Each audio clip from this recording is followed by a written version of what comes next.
যাদের নির্বাচন করার সক্ষমতা নেই তারাই ভোট বর্জন করে বললেন প্রধানমন্ত্রী। ৭ জানুয়ারি দেশের ইতিহাসে সবচেয়ে অবাধ ও সুষ্ঠু নির্বাচন হয়েছে বলে মন্তব্য। নেতাকর্মীদের উপর হামলা এবং হত্যা করে আওয়ামী লীগকে নিশ্চিহ্ন করতে বারবার ব্যর্থ হয়েছে বিরোধীরা, জাতীয় সংসদে বললেন প্রধানমন্ত্রী।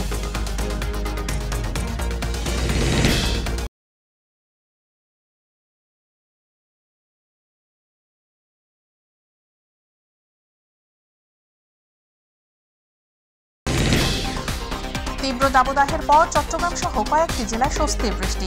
সারা দেশে বাড়বে বৃষ্টি। 10 মের পরে আবার বাড়বে তাপমাত্রা, পারদ আসতে পারে ঘূর্ণিঝড়ও।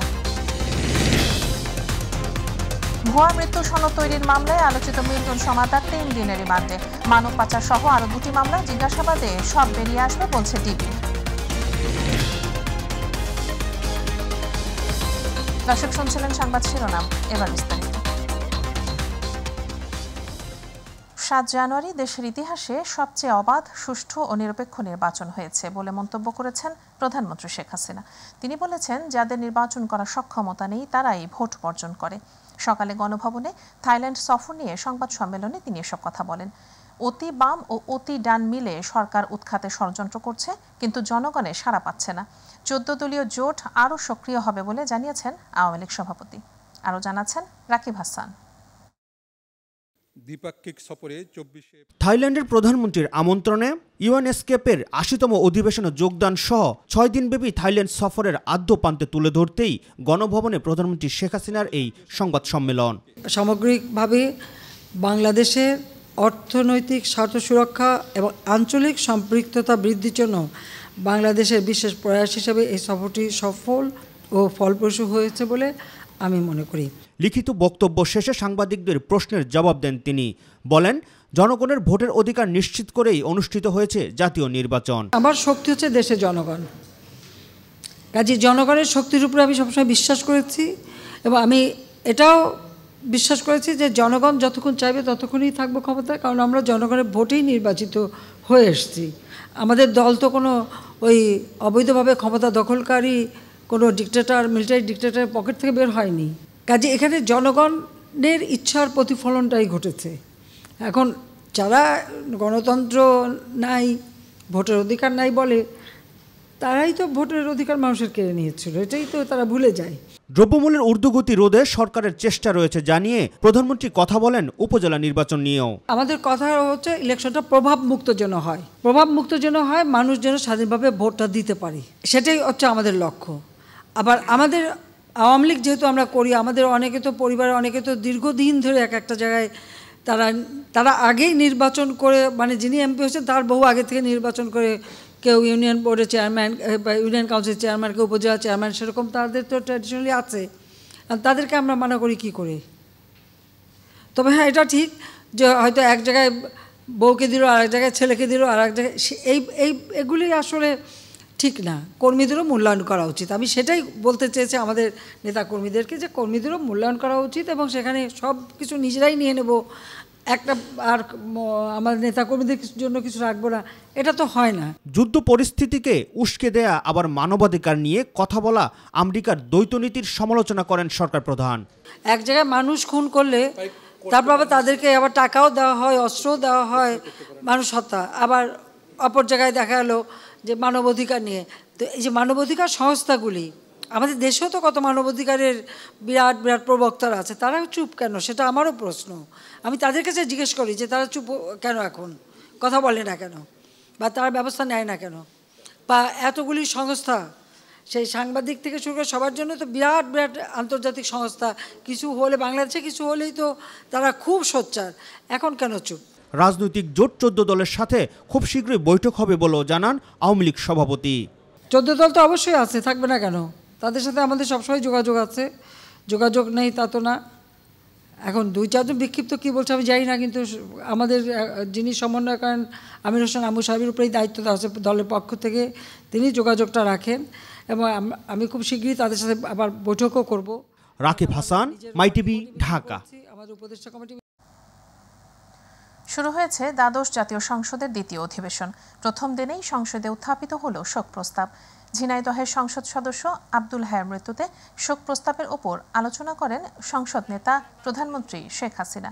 এ সময় তিনি বলেন, অনেক সংগ্রামের পথ বেয়েই আওয়ামী লীগ ক্ষমতায় এসেছে, আর ক্ষমতায় এসেছে বলেই মানুষের ভাগ্যের পরিবর্তন এবং দেশের উন্নয়ন হয়েছে। ৭৫-এর পর আওয়ামী লীগ নেতাকর্মীদের ওপর হামলা এবং হত্যা করে দলটিকে নিশ্চিহ্ন করার চেষ্টা করা হলেও ব্যর্থ হয়েছে বিরোধীরা। সবাইকে সাথে নিয়ে একটি উন্নত সমৃদ্ধ দেশ গড়ে তোলাই আওয়ামী লীগ সরকারের লক্ষ্য বলে জানান প্রধানমন্ত্রী।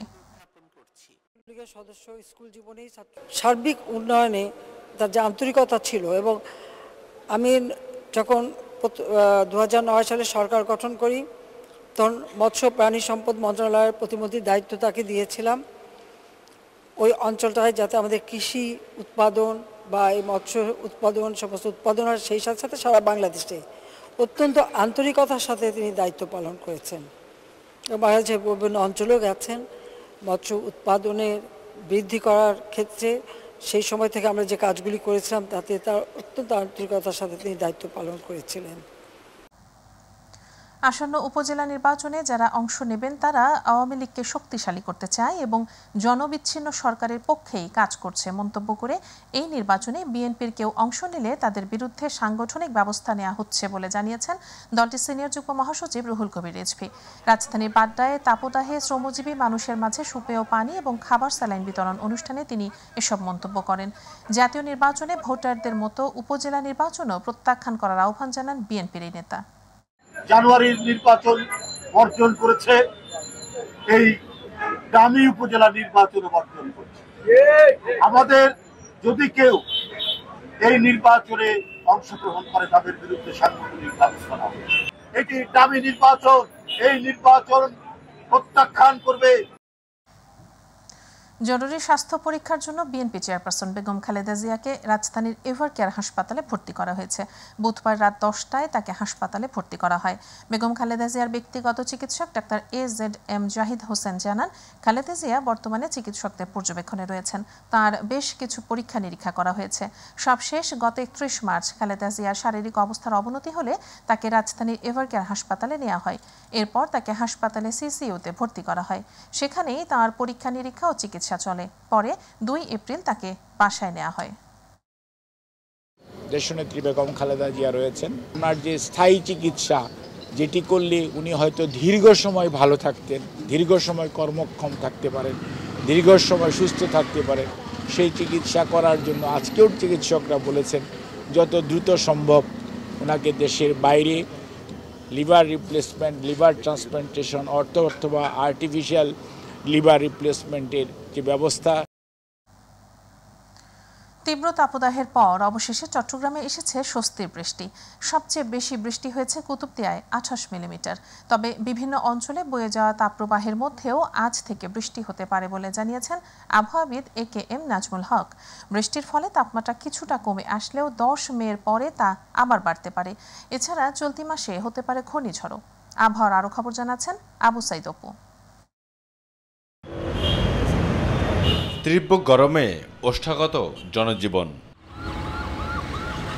তাই তো বিশেষ করে গরম যেন মরার ওপর খাড়ার ঘা হয়ে দাঁড়িয়েছে নিম্ন আয়ের খেটে খাওয়া মানুষজনের। খুব গরম লাগছে তো এই জন্য সেখানে দাঁড়িয়ে আছি। গরমে গাড়ি চলা যায় না, গরমের তাপটাই খুব, আজ মানুষ কম রিস্কে উঠতেছে। আবহাওয়া অধিদপ্তরের তথ্য অনুযায়ী চলতি মে মাসের দীর্ঘমেয়াদী পূর্বাভাস দিয়েছে। পূর্বাভাসে বলা হয়েছে মে মাসে স্বাভাবিক বৃষ্টি হতে পারে। দেশের চট্টগ্রাম ও সিলেট, ঢাকা, ময়মনসিংহ সহ বরিশালের কোথাও কোথাও 1 থেকে 3টি মৃদু থেকে মাঝারি এবং 1 থেকে 2টি তীব্র তাপপ্রবাহ বয়ে যেতে পারে। হতে পারে শিলাবৃষ্টিও। এমন পরিস্থিতিতে কি বার্তা দিলেন আবহাওয়াবিদ AKM নাজমুল হক? আর দেশের পশ্চিমাঞ্চলে তাপমাত্রা হ্রাস পেতে পারে 1 থেকে 2 ডিগ্রি সেলসিয়াস। অপরিবর্তিত থাকবে সারা দেশের রাতের তাপমাত্রাও। আমরা আশা করছি যে আজকে ঢাকা বিভাগের ইস্টার্ন পার্টেও বৃষ্টিপাত হওয়ার সম্ভাবনা রয়েছে। এই সময়ের বৃষ্টিপাতের বৈশিষ্ট্যই হচ্ছে অস্থায়ীভাবে দমকা অথবা ঝড়ো হওয়া সহ বৃষ্টি থাকবে। আধা ঘন্টা থেকে 1 ঘন্টা এই সময়ের মধ্যে বৃষ্টিপাত হওয়ার চান্স আছে। সেই সাথে কোথাও কোথাও শিলাবৃষ্টিও হতে পারে। পশ্চিমাঞ্চল, খুলনা, রাজশাহী বিভাগের অঞ্চলগুলোতে যে তীব্র থেকে অতি তীব্র তাপপ্রবাহ বয়ে চলেছে, এই সিভিয়ারিটি কিছুটা কমে আসতে পারে। আর প্রচণ্ড তাপপ্রবাহ কমাসহ কবে নাগাদ বৃষ্টিপাতের সম্ভাবনা রয়েছে তার ব্যাখ্যাসহ কিছু কিছু অঞ্চলে হিটওয়েভ অ্যালার্ট প্রসঙ্গেও কথা বলেন তিনি। তবে 3 মে থেকে কমবে তাপমাত্রার পারদ।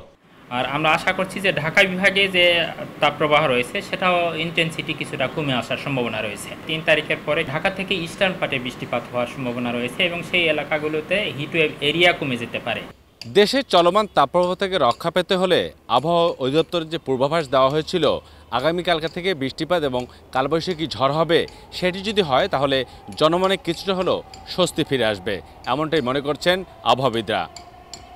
আবু সাইদ অপু, মাই টিভি, ঢাকা। তীব্র গরমে বরগুনায় বৃদ্ধি পেয়েছে ডায়রিয়ার প্রকোপ। চলতি মাসে 1000-এরও বেশি রোগী ডায়রিয়া আক্রান্ত হয়ে হাসপাতালগুলোতে ভর্তি রয়েছেন। এসব রোগীর মধ্যে অধিকাংশই শিশু ও বয়স্ক। অতিরিক্ত রোগীর চাপে চিকিৎসা দিতে হিমশিম খাচ্ছে হাসপাতাল কর্তৃপক্ষ। বরগুনা প্রতিনিধি শফিকুল ইসলাম স্বপনের রিপোর্ট, জানাচ্ছেন ইলিয়াস কমল। তীব্র তাপদাহে গত 7 দিনেই ডায়রিয়া আক্রান্ত হয়ে বরগুনা জেনারেল হাসপাতালে ভর্তি হয়েছেন প্রায় 400 রোগী। হঠাৎই ডায়রিয়া আক্রান্তের সংখ্যা বেড়ে যাওয়ায় হাসপাতালে শয্যা সংকট দেখা দিয়েছে। বাধ্য হয়ে হাসপাতালের মেঝেতে বিছানা পেতে চিকিৎসা নিচ্ছেন রোগীরা। অতিরিক্ত রোগী ভর্তি হওয়ায় হাসপাতালে নিত্য প্রয়োজনীয় ওষুধের সংকট দেখা দিয়েছে। আইভি স্যালাইন ছাড়া অন্য ওষুধপত্র বাইরে থেকে কিনতে হচ্ছে বলে জানান রোগীরা।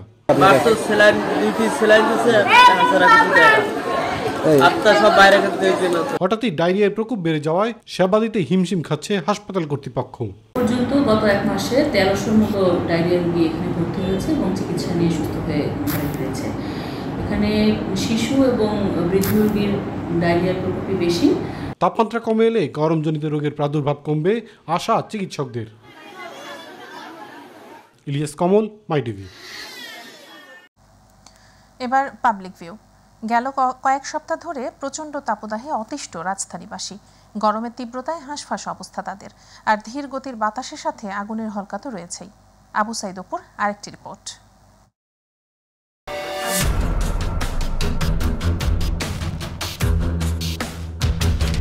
প্রিয় দর্শক, আমন্ত্রণ এবং স্বাগত জানাচ্ছি মাই টিভির সাপ্তাহিক বিশেষ আয়োজন পাবলিক ভিউয়ে। আর বরাবর মতো আপনাদের সাথে আছে আমি আবু সাইদ অপু। আজকে যে বিষয়ে আমি কথা বলবো তা হলো যেভাবে সারা দেশে তাপমাত্রা বেড়ে চলেছে এ নিয়ে নগরবাসী কি বলছেন আর তাদের পরামর্শই কি, তা নিয়ে আমরা কথা বলতে চাই নগরবাসীর সাথে। তবে তার আগে দেখে আসা যাক ছোট্ট একটি প্রতিবেদন, তাহলেই অনুধাবন করা সম্ভব কি পরামর্শ দিলেন নগরবাসী। দেশ জুড়ে চলছে তীব্র তাপপ্রবাহ। এতে দেখা দিয়েছে হিটস্ট্রোকের সংখ্যাও। অবজ্ঞা করলে হতে পারে মৃত্যু। 1998 সালের পর গেল 39 বছরের ইতিহাসে দেশের সর্বোচ্চ তাপমাত্রা রেকর্ড করা হয়েছে এরই মধ্যে, যার প্রভাব পড়েছে সারা দেশে। আর এই তাপমাত্রা আগে কখনো অনুভব করেনি মানুষ। আর কত গ্লাস যে শরবত খায় এটা কাউন্টিং ছাড়া, কিছুক্ষণ পর পানি শরবত, স্যালাইন এগুলি খাচ্ছি আর কি। এরই মধ্যে তাপমাত্রার পারদ বেড়ে চলেছে, যদিও স্বস্তির বার্তা রয়েছে, এমন বার্তা দিলেন আবহাওয়া অধিদপ্তর। তাপপ্রবাহ উঠে যাবে না সেটা আমরা বলতে পারছি। 4 তারিখের কাছাকাছি সময় থেকে 10 তারিখ পর্যন্ত আমাদের স্বস্তিদায়ক একটা আবহাওয়া বাংলাদেশে বিরাজ করতে পারে, যদি কালবৈশাখীর বৃষ্টিটা আমরা 4 তারিখ থেকে কন্টিনিউ প্রতিদিন কিছু না কিছু পাই।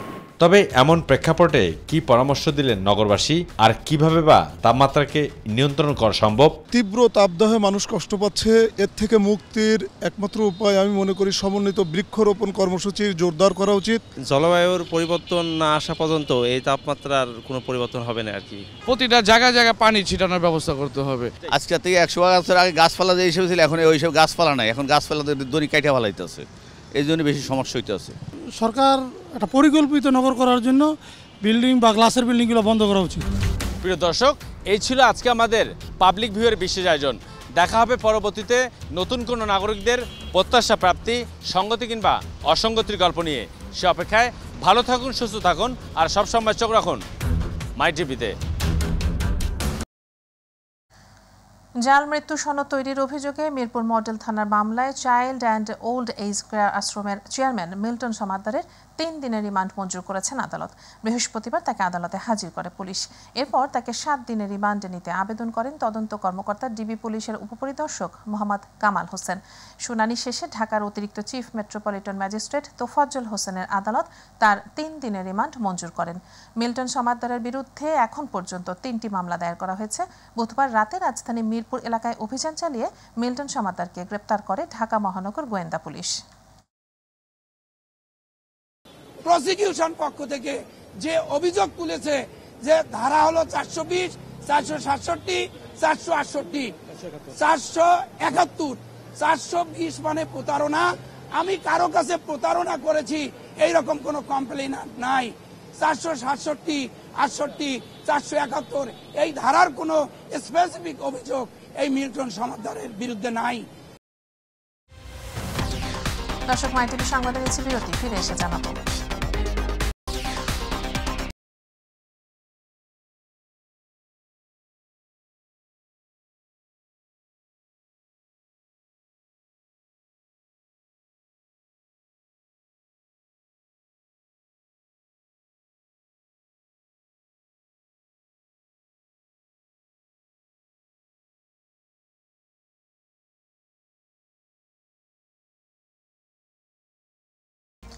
প্রভাবশালীরা নির্বাচনে কোনো রকম প্রভাব বিস্তারের চেষ্টা করলে তাদের ছাড় দেয়া হবে না। তিনি এমপি বা মন্ত্রী যেই হন না কেন তার বিরুদ্ধে ব্যবস্থা নেওয়া হবে বলে মন্তব্য করেছেন নির্বাচন কমিশনার রাশেদা সুলতানা। তিনি বলেন, নির্বাচনী আইন যারা মানবেন না তাদের বিরুদ্ধে নির্বাচন কমিশন আইনি ব্যবস্থা নেবে। নির্বাচন কমিশন কিন্তু এত দুর্বল নয়। দুপুরে 6ষ্ঠ উপজেলা পরিষদের সাধারণ নির্বাচন নিয়ে পাবনা জেলার সকল উপজেলার প্রার্থীদের সাথে মত বিনিময় সভায় প্রধান অতিথির বক্তব্যে তিনি এসব কথা বলেন। কমিশনার ব্যবস্থা নেবে, নিয়ে থাকে, ব্যবস্থা নেওয়া হচ্ছে, চলমান, অনেক ব্যবস্থা চলমান। সিলেটের আদালত পাড়ায় নারী পুলিশ ও নারী আইনজীবীদের মধ্যে হাতাহাতির ঘটনা ঘটেছে। পুলিশের অভিযোগ, মারধরে পুলিশের 2 সদস্য আহত হয়েছেন। এ ঘটনায় আজ দিনভর আদালত পাড়ায় আইনজীবী ও পুলিশ মুখোমুখি অবস্থানে ছিলেন।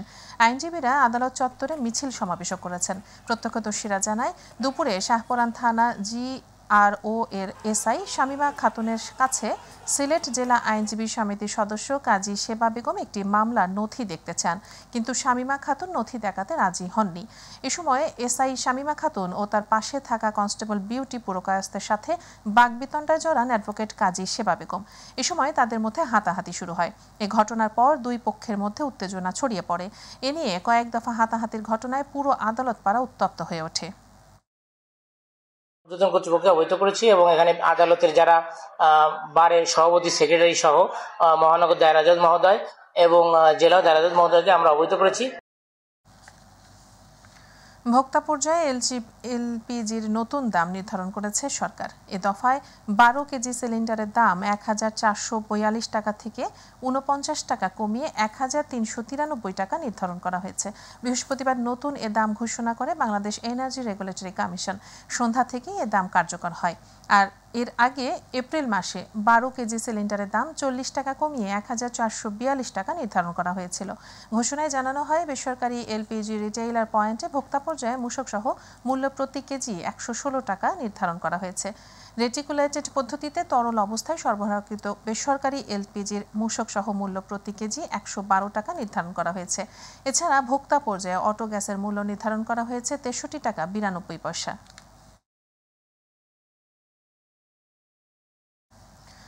দেশের অর্থনীতি, পণ্য সরবরাহ এবং আমদানি রপ্তানিতে আরও গতিশীল করবে জাতীয় লজিস্টিক নীতি 2024। দুপুরে রাজধানী বঙ্গবন্ধু সম্মেলন কেন্দ্রে জাতীয় লজিস্টিক নীতি অবহিতকরণ অনুষ্ঠানে একথা জানান শিল্পমন্ত্রী নুরুল মজিদ মাহমুদ হুমায়ুন। তিনি জানান, 2041 সালে বাংলাদেশ এই নীতিমালার উপর ভিত্তি করে উন্নত রাষ্ট্রের কাতারে পৌঁছাবে। মহিবুল কাদেরের রিপোর্ট। বাংলাদেশের প্রেক্ষিত পরিকল্পনা 2041 অর্জনে সার্বিক বাণিজ্য সম্প্রসারণ, রপ্তানি বহুমুখীকরণ, শিল্পের বিকেন্দ্রীকরণ ও আন্তর্জাতিক বাণিজ্যে সক্ষমতা ধরে রাখা সহ নানা বিষয়ে সম্প্রতি জাতীয় লজিস্টিক নীতি 2024 প্রণয়ন করেছে সরকার। লজিস্টিক নীতিমালাটা আমি ক্যাবিনেট মিটিংয়ে যাওয়ার আগে একবার পড়েছি এবং আই ওয়াজ সো এক্সাইটেড। রাজধানীর বঙ্গবন্ধু সম্মেলন কেন্দ্রে সরকারি বেসরকারি স্টেকহোল্ডারদের সাথে প্রথমবারের মতো প্রণীত এই নীতির বিষয়ে অবহিতকরণ অনুষ্ঠানের আয়োজন করা হয়। অনুষ্ঠানে প্রধান অতিথির বক্তব্যে শিল্পমন্ত্রী নুরুল মজিদ মাহমুদ হুমায়ুন জানান, লজিস্টিক নীতিমালায় দেশের অর্থনীতিকে আরও গতিশীল করবে। লজিস্টিকের অর্থ হয়তো একটা স্বাভাবিকভাবে মনে হবে অন্যরকম কিছু, ব্যবসায়ীদের মধ্যে একটা আস্থা আসবে, যারা ইনভেস্টার যারা করা আছে তারা একটা পথ পাবে, কোথায় যাব, কোথায় আছি, কোন জায়গাটায় আছি, কোথায় যাব আমরা, আমার নির্দেশনা। বিশেষ অতিথি তথ্য ও সম্প্রচার প্রতিমন্ত্রী মোহাম্মদ আলী আরাফাত জানান, এই নীতিমালায় বাংলাদেশের আন্তর্জাতিক বাজারে নতুন সক্ষমতার পরিচয় দেবে। কিন্তু শুধু এক্সপোর্ট ইম্পোর্ট ডোমেস্টিক বিজনেস তা নয়, আমি দেখেছি এখানে মানব সম্পদ উন্নয়নের ক্ষেত্রে হিউজ কন্ট্রিবিউশন থাকবে এটা ইমপ্লিমেন্ট করতে পারলে। আমাদের শিক্ষা খাতে, স্বাস্থ্য খাতে, সকল ক্ষেত্রে এটা একটা হিউজ কন্ট্রিবিউশন থাকবে এবং এই পলিসিটা implementation by itself will create lots of employments. Mohibul Kader, my TV, Dhaka. দর্শক, মাই টিভি সংবাদে নিচ্ছে আবারও বিরতি, ফিরে এসে জানাবো।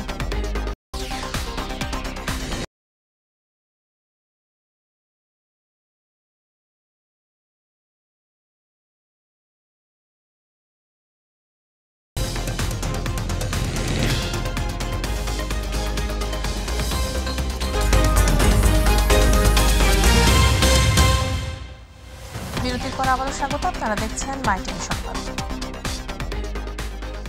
জাতীয় নিরাপত্তা জোরদার করতে এবং বাংলাদেশের টেকসই উন্নয়নের জন্য সাংবিধানিক দায়িত্ব যথাযথভাবে পালনের জন্য সকল সেনা সদস্যদের প্রতি আহ্বান জানিয়েছেন প্রধানমন্ত্রী নিরাপত্তা বিষয়ক উপদেষ্টা অবসরপ্রাপ্ত মেজর জেনারেল তারিক আহমেদ সিদ্দিকী। দুপুরে ন্যাশনাল ডিফেন্স কলেজে অনুষ্ঠিত ক্যাপস্টোন কোর্স 2024-এর সমাপনী অনুষ্ঠানে প্রধান অতিথির বক্তব্যে তিনি এসব কথা বলেন। পরে অংশগ্রহণকারী সংসদ সদস্য, সিনিয়র সামরিক ও পুলিশ কর্মকর্তা, বিশিষ্ট শিক্ষাবিদ, সিনিয়র চিকিৎসক, সরকারি বেসরকারি সংস্থার সিনিয়র প্রতিনিধি, কূটনীতিক এবং কর্পোরেট নেতা সহ বিভিন্ন শাখার 31 কর্মকর্তার হাতে সনদপত্র তুলে দেন তিনি। দলমত নির্বিশেষে আপনার maybe you are politically oriented সামার, আপনার অন্য মতাদর্শ, কিন্তু এটা মুক্তিযুদ্ধ বিশ্বাস করা, বঙ্গবন্ধুর জাতির পিতা বিশ্বাস করা, এটা তো কোনো দ্বিমত নাই। মতাদর্শ আমাদের অন্য হতে পারে, পলিটিক্যালি আমি আরেকজনকে ভোট দিতে পারি, অন্য দলকে দিতে পারি, কিন্তু আমরা বাংলাদেশি, বাংলাদেশের লিবারেশনকে আমাদের বুকে লালন করতে হবে এবং যারা এটার জন্য প্রাণ দিয়েছে এবং অনেক ত্যাগ স্বীকার করেছে তার প্রতি আমাদের রেসপেক্ট থাকতে হবে। এবছর পবিত্র হজে গমনকারী হাজিদের হজ প্রক্রিয়া সঠিকভাবে সম্পাদন এবং সৌদি আরবে অবস্থানকালীন যাবতীয় সেবা নিশ্চিত করতে বাংলাদেশের হজ এজেন্সির মোনাজেম এবং মালিকদের নিয়ে কর্মশালা অনুষ্ঠিত হয়েছে।